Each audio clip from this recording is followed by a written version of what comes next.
Just here, not started to tape or nothing yet. I wanted to walk through the audience and shit and get the thing. That's the thing. If I feel like walking through is the rope, it's a snake rope. Oh, thank you. $50 fine for smoking. I can handle that.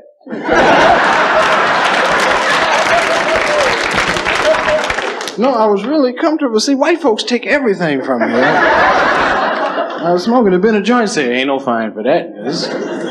I'm here. I'm going to do a stand-up on the TV show, and I'm not going to edit. And so a lot of people here might be offended. So you should leave now because I'm going to say fuck and suck and shit and doo-doo. No, because, you know, the people, this is my last show, and the people say, like, I was canceled, and that's bullshit. Motherfuckers didn't cancel me.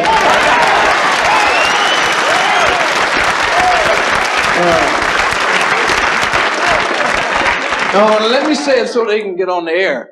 I was not canceled. So they can have a little cut to make, you know. And shit. No, it was not canceled. Now, this is, we were only supposed to do 4 shows. This is the last show. And that's it. And I'm getting my ass out of here. No, they'll make you kill a motherfucker up in here, boy. With the shit they be telling a nigga like, you can't do that. Say, what the fuck you mean? I was going to do a thing about faggots, and motherfuckers, they called up the faggot expert. I swear, I ain't lying, man. They got NBC, got a motherfucker called for the gay liberation. They call up, you know, there's the faggot expert. They call him and say, will this be offensive? And the motherfucker say, I think that's very offensive. And then they call me up and tell me, you can't do that. I said, oh, all right. Now, who the nigga you call up? White boy went, No, I said, what's the nigga's name that you call up when the shit is wrong? Well, it doesn't matter, really. We've never cared about colored people. Why should we start now? Are colored people gay? So shit is funky, boy. They be funky. So I'm gonna do a little stand-up thing here, and I wanted to do Mudbone, and Mudbone had told me, Mudbone, black woman with a Gucci bag, get down, mama, shit. We know how to style. Boost your ass off, don't you? So, but I need a stool. If can props bring me up a stool? You might get on TV and make some money. A little stool here, because Mudbone like to sit down. Mudbone was an old man. I meant in Peoria, where I'm from. I'm from Peoria. Was an old man. Oh, thank you. Thanks for that little applause. But he was interesting. You know, he was retired, and here's a white boy bringing me a chair. Don't look like nothing like a stool. But the motherfucker got a chair. See, white boys do their work, boy. He'll bring a chair. You ask the nigga, motherfuck this. Yeah, here's a stool, motherfucker. Yeah, sit on that. Mudbone ain't used to sitting in shit that's come. And Mike, walk out.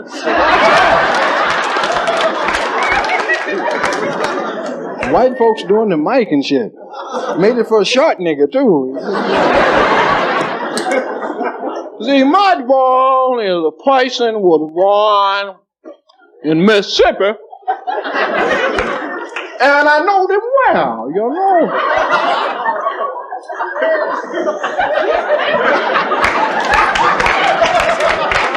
And he dips now, you know. And he sit around in front of the pool hall or barbecue pit. And he spit in a can. That's the one I need, boy. Bring that up here. Because this here is uncomfortable. I ain't used to sitting in shit like this here, man. That's what I need. Hey, I'm gonna start all over now. Let me adjust it. So, let me sit down. He had an old Maxwell House coffee can with the top cut off of it, and he spit in it, see? And he talked shit. Like that there, you know, that was his job, spitting and talking. Because I never seen him do no white. But he tell me fascinating stories. And it just, as they say nowadays, he freaked me out, see?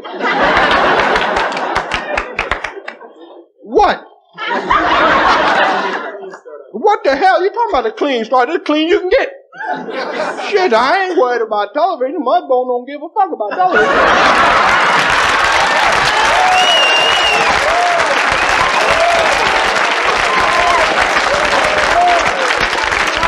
Huh? They pick it up where they want to. Shit, because I work hard for my money. I remember the time I come up here. I was a young man then, and I come up here, I was adventurous, see? And I'd been traveling, read of Zane Grey was my favorite, see? I know about traveling, so I read about him. He was all right with me, you know, but the Indians lost too much. But I liked him, you know, read them shoot 'em ups. You ever read them? So I learned how to read. Mahalia Thompson taught me how to read, see? Before I could get some pussy. She said, if you can read,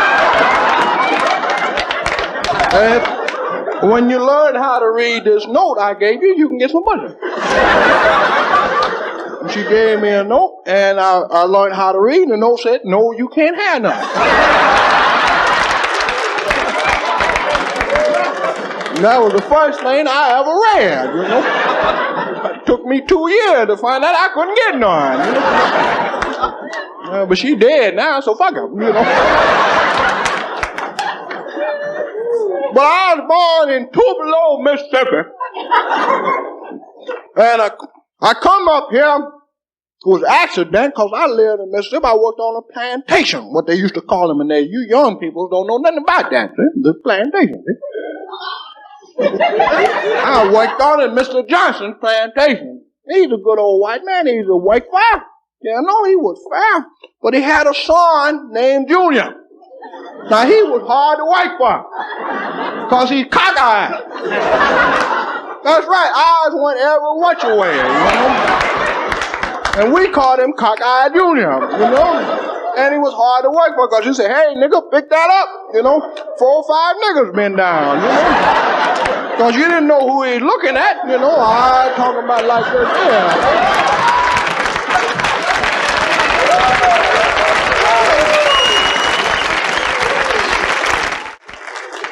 One day, he was going to get mad. Junior going to get mad. He married a woman out this one of them woman marriage contests.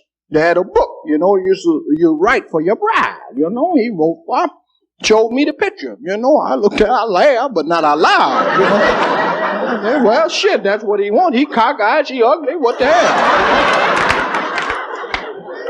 And they sent me to the depot to pick up, you know. I went up, that's when they had the steam engine train, you know. You go pick them up. So I went up there. I rode up in the horse Ginger. I had the buggy, took Ginger, because she's the best one to ride, because she wouldn't trot on you, you know. She galloped good, you know. The other one break into a trot, and the other one fart in your face, you know. Nothing worse than a horse fart in your face. I mean, I can take a lot of shit, but a horse fart in my face, because they fart lasts for 3 or 4 miles.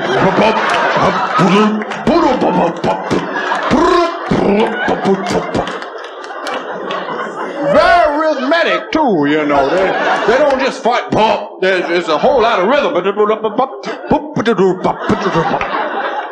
Sound like Mongo Santa Maria or somebody. So I rode to the depot. Took me about an hour and a half to get there, and it's a pretty day, you know. Then you smell a honey blossom and everything, you know. Now I got there, train come oozing in, and she stepped off the train. Bitch weighed about 480 pounds. You know, when I was sitting in the buggy, I said, oh, Jesus, Lord. Well, I went to help off the train, what have you, and she had some luggage there. They just chunked the luggage off the train, you know. They said, get rid of this motherfucker. Just throw it off like that, you know. I bent down to pick up a letter. I said, excuse me, ma'am, are you here to marry Cockeye Jr.?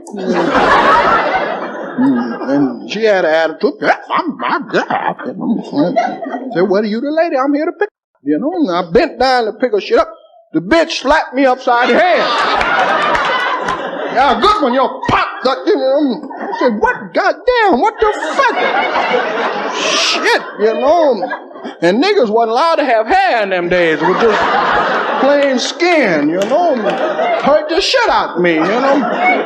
Well, I said, okay, yeah, I accept that. And I said, well, let me help you in the buggy. I don't need you up there. Get in the buggy. She stepped in the buggy. The goddamn thing turned over on her.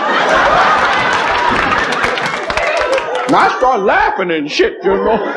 To myself, you ever try to laugh this up like that down, you know? And I got an ulcer just from laughing at her ass, you know? So I turned the buggy over. And the conductor, I heard the conductor say, that's an ugly bitch, ain't she? You know? And the white folks start laughing, you know. I didn't laugh with them, though, because they tricking niggas, see? They start laughing, and you join in, and they get your ass out there.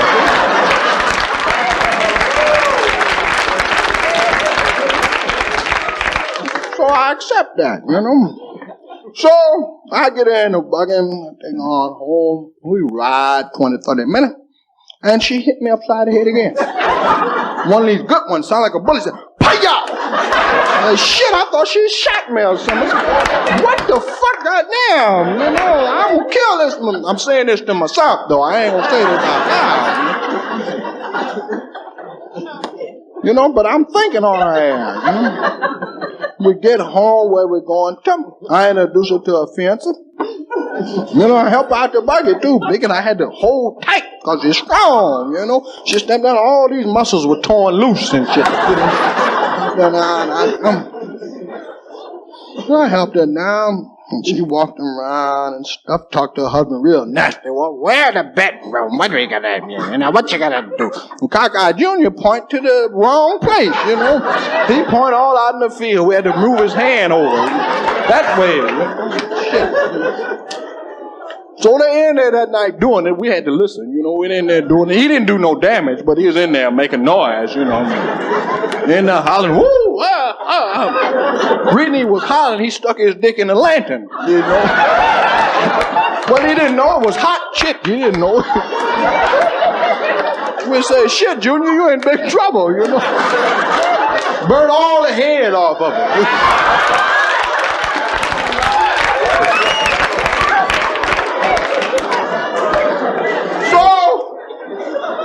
That was some funny shit, though, I'll tell you.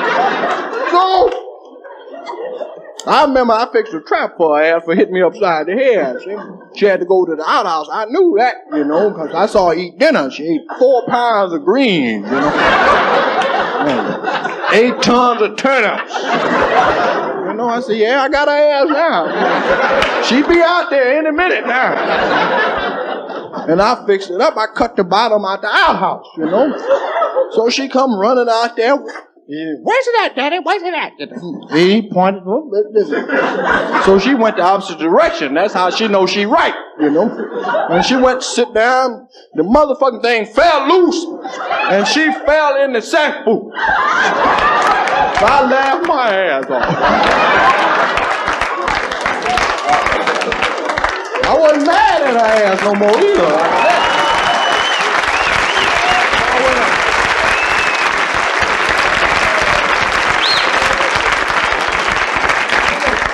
You know the thing, though, that I studied about white people, boy, they don't know how to laugh.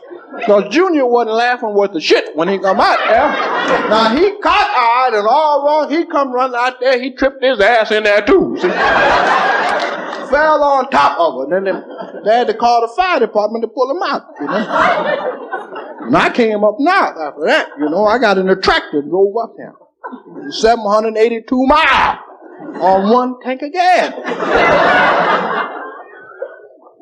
Hey, boy. Come empty this out for me on the curb. Well, shit, I give you 50 cents. Empty it out. So I come up here, because I liked it up north. I heard about it. I come up here. It was in 1927. That's when I come up. It was good up here then when you come up north, because they didn't have too many niggers up here. They liked to see a nigger. That's a nigger plot. They went crazy. See, down south they had a bunch of them. They didn't care about them. So I come up here, and that's when I met my partner, old Bubba. Bubba was a bad nigga. I mean, that nigga was bad, you know. I think he whooped 4 or 5 policemen and take their badge downtown. That's right.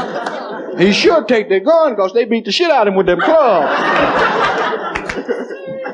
He was something else. Nigga lied his ass off. Nigga told me some lies. You ever heard the lie about the nigga with the big dick? You never heard that story? Nigga with the biggest dick in the world. Right? Well, 2 niggas had the biggest dicks in the world. See? Well, let's go have a contest. Say, who the niggas with the biggest dick? So they decide to go to the Golden Gate Bridge and see who got the biggest dick. They're going to have a contest, and they didn't want to do it in front of a bunch of people. They're going to do it in private on the Golden Gate Bridge. So one nigga, he zip his pants down and whoop it out there, throw it over the bridge.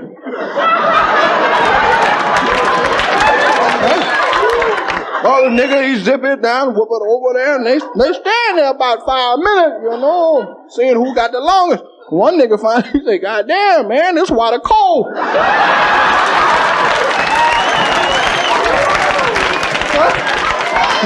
Other nigga say, yeah, the deep too.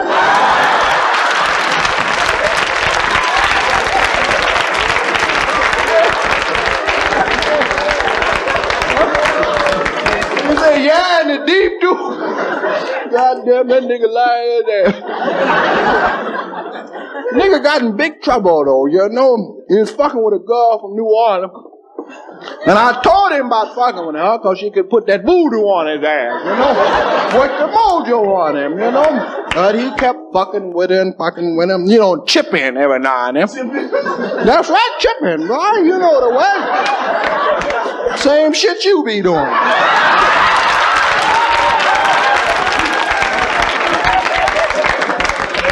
Well, but this nigga chip it up on a height, you know.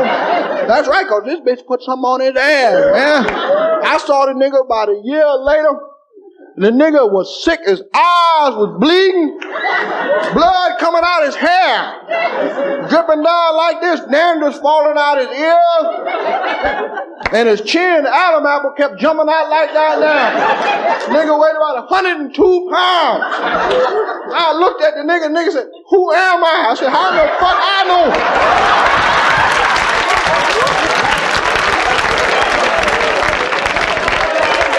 I said, you damn sure ain't Santa Claus. You know, because if any presents been given out, you got them all, boy. I ain't lying, boy. The nigga was hyped, you know. He come talk to me about 15 minutes. Basically, he couldn't talk because he couldn't sit long enough. He had to pause. He couldn't sit. He said, well, I got to get up now.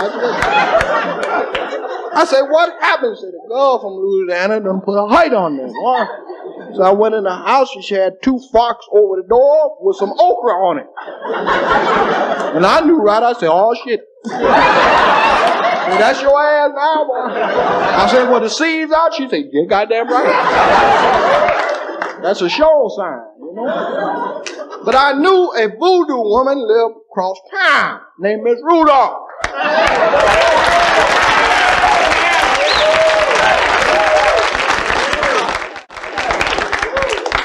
Drove the nigga over to her. You know, it wasn't but $5 in them days, you know, to get cured. I didn't have no money. I made him pay for it, but shit, I drove him over. The nigga's feet swole all up and everything. Drove him over there. Nigga was funny, though. Every time I hit a bump, he'd cry. Ow! Say, partner, I'm doing the best I can, you know. Shit, you know. I let him out the car. I said, come on, let's go in the house. You knock on it. He said, shit, no, not me. So I got to go knock on the door. Now I'm scared. It's dark and shit, you know. But I'm going to go knock on the door. Shit, this is my partner. You know, I knock on the door, tippity-tap, tippity-tap. And she opened the door and she flew it open, you know, and the funk rushed out the house like this. Damn near knocked me to my knees. I had to hold the cradle of the door and say, Jesus, please help me. And I passed out for just a couple of seconds, you know. And I opened my eyes, and this big bitch is standing up there naked. And big fat motherfucker. And you can't see no pussy. That's how big she is. Just a bunch of meat across here like that now.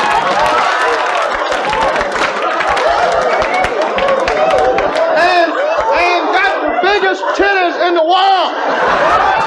I'm talking about humongous. And they got tattoo on each titty. One titty winking at your ass. And the other titty talking about, how are you?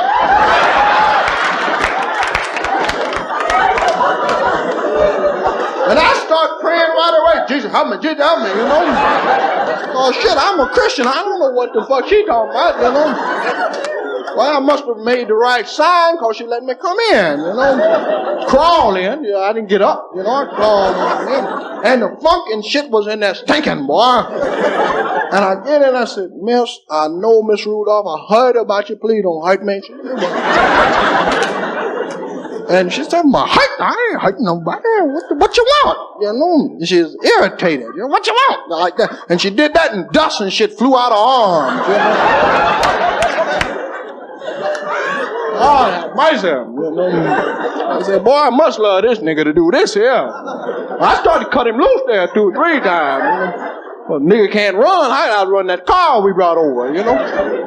But I get in there and I talk to her, explain the situation. She said, you know, I'm gonna help you. And I said, well, how much money? She said, I don't want no money. I ain't like that. Whatever you heard, I don't need no money. You know. She said, all I want from you is Thanksgiving. Bring me by a turkey. That's all the payment I want. You know, and I'm thinking to myself, well, shit, fuck this bitch. I'm going to trick her ass. She ain't going to never get no turkey from me. You know? Shit, because it was July then, you know. Yeah, sure, I'll bring you a turkey, baby, you know. About that time, a big old tarantula crawled up my arm, went around my neck. I damn near shit on myself. Went down this arm and jumped on the table.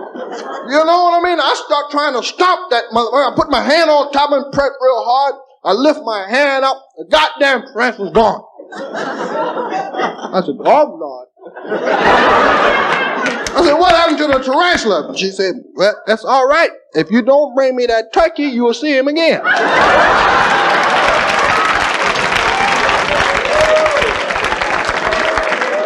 Well, bitch got a turkey coming, as far as I'm concerned. I don't give a fuck if it's 1979. She gonna get a turkey, see? So, I get my partner in the house. I love him, though. What that nigga was talking about. I get him in the house, then a bat come out, start flying around the room. Bugs start crawling over the floor, and the bat just shitting all over everything. And it wasn't bad enough. The bitch had a 3-legged monkey. Little ugly square-like monkey come out with little hands like this and be grabbing your ears and shit like this. And my partner's feet hurt so bad he couldn't do nothing. He sat up there. I slapped that monkey at 440 feet. I knocked the shit out of that monkey. Bit me on the finger like that, and my finger swole up like this here. And the pus run out this hand. I left that monkey alone. And the monkey had 3 legs. That's what scared me, you know, because I saw the other leg around her neck. She wore it as a chain and had that little monkey foot. She waved it at you, you know. She waved that monkey back on my shoulder. I said, oh, shit. Monkey sat up there. I talked to him, you know, shit. I said,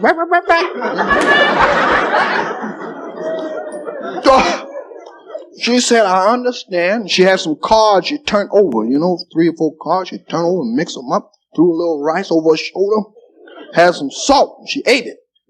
About an ounce of salt, she just swallowed it, I know she don't need to be fucked with then, And she said, I understand your problem, I understand your problem. Understand your problem. That's the way she would have had a rhythm. Understand your problem, understand your problem. And I thought that she had a head rag on, it was a hair.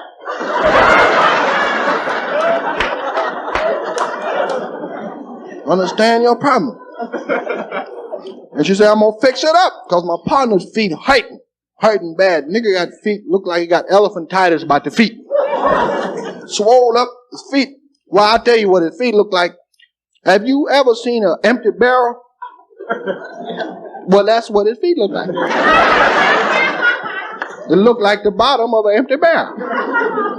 All the way. So the nigga sat up there and his feet hurt and looked like cushions. Every time he pounced, it hurt a little bit because his toe was on the bottom, see? Funny thing about feet, they got the top and the bottom. And it hurt him bad. I wanted to laugh, but I didn't because I liked him, And she brought out a bedpan about this big. Little round. Yes, ma'am, she did.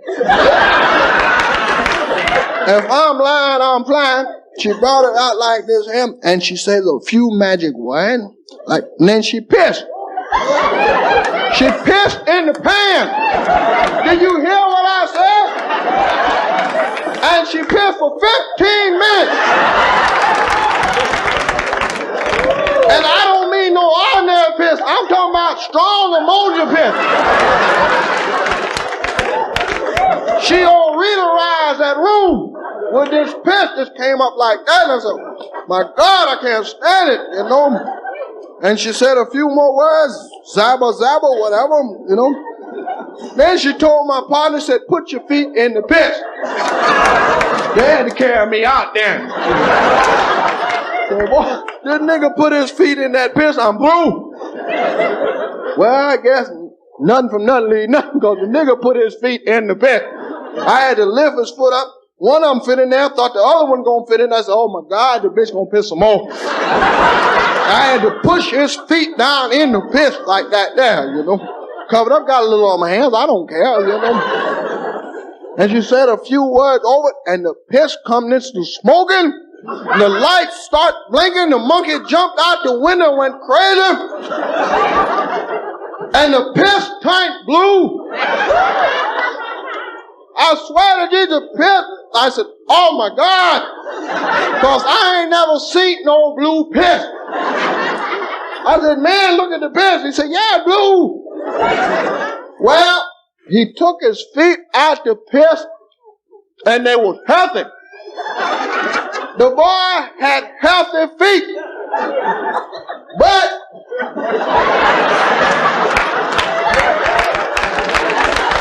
they was real tan. The nigga had baby feet, and he looked down at his feet. Nigga went for Zyke, threw the couch out the window, kicked that big bitch in the ass. He kicked her in the ass, he needed a new pair of kneecaps. Bit her ear off, slapped me in the face, started my car up, drove around the block, came back, jumped in the house. The nigga was fucked up, I'm telling you. Went outside, ate the monkey's foot. Shouldn't have done that though. Because that monkey's foot went to work on his ass. Fucked him up real bad. I'm telling you now, if you go to the zoo, you'll see that nigga. He's a big polar bear with little tiny feet. Just like this here.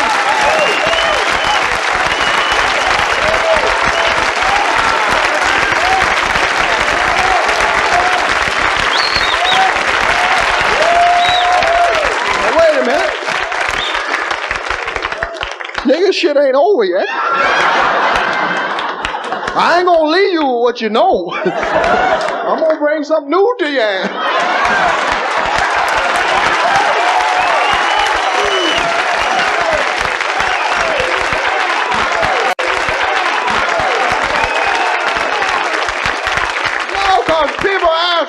they say, well, how you know so much about so little?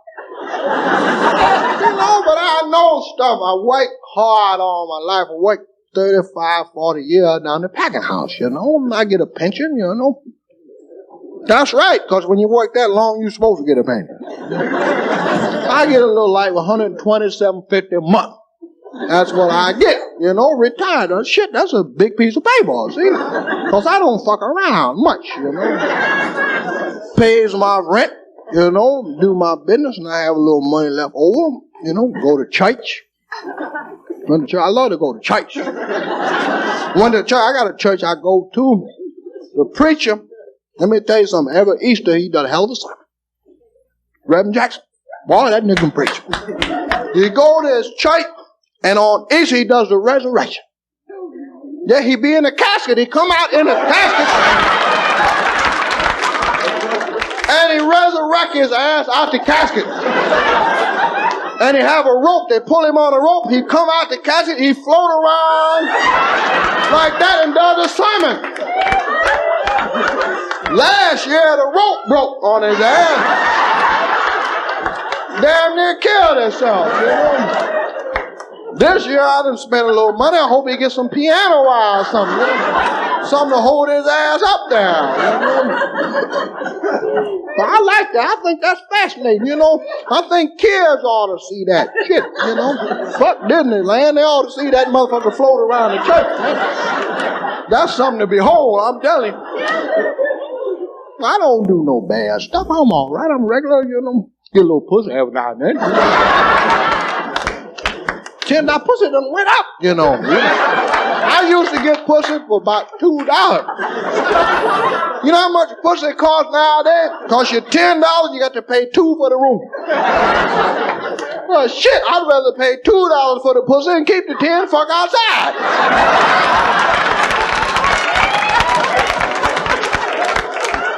And nowadays it's different, them girls give you that hand, That'll kill a motherfucker, that hand,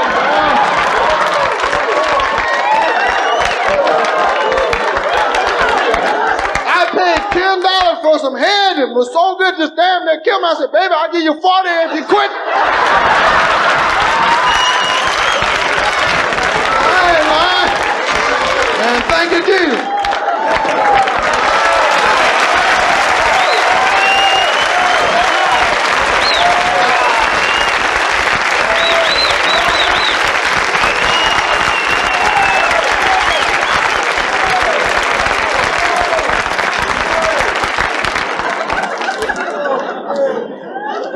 Use any of this shit on TV.